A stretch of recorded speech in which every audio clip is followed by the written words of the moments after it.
నమస్కారం మేడం. నమస్తే అమ్మా. పత్రిజీ శక్తి స్థల దగ్గర మీరు ధ్యానం చేశారా? చేశాను. ఎలా అనిపించింది? ఆయన ప్రజెన్స్ తెలుస్తుంది. ఓకే. శక్తి స్థలను నిర్మించుకోవడం మన బాధ్యతనా? ఎందుకని మన బాధ్యత? ఎందుకంటే భూమి మీద అనేక మంది గురువులు వచ్చి వెళ్ళారు.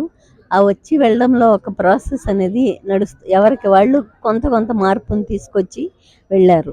ఇప్పుడు పూర్తిగా నూతన భూమిని ఉన్నతీకరణలో ఈయన ప్రముఖ పాత్ర వహించారు.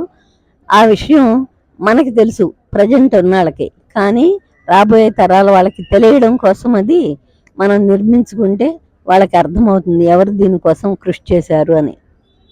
అందుకోసం సో ఇది మనందరి బాధ్యత. తప్పనిసరి రాబోయే తరాలకు మనం అందించి తీరాలి. మన పిల్లలకి ఎట్లా తెలుస్తుంది? ఆ మాన్యుమెంట్ అనేది అక్కడ ఉండాలి. Thank you madam. Thank you so much.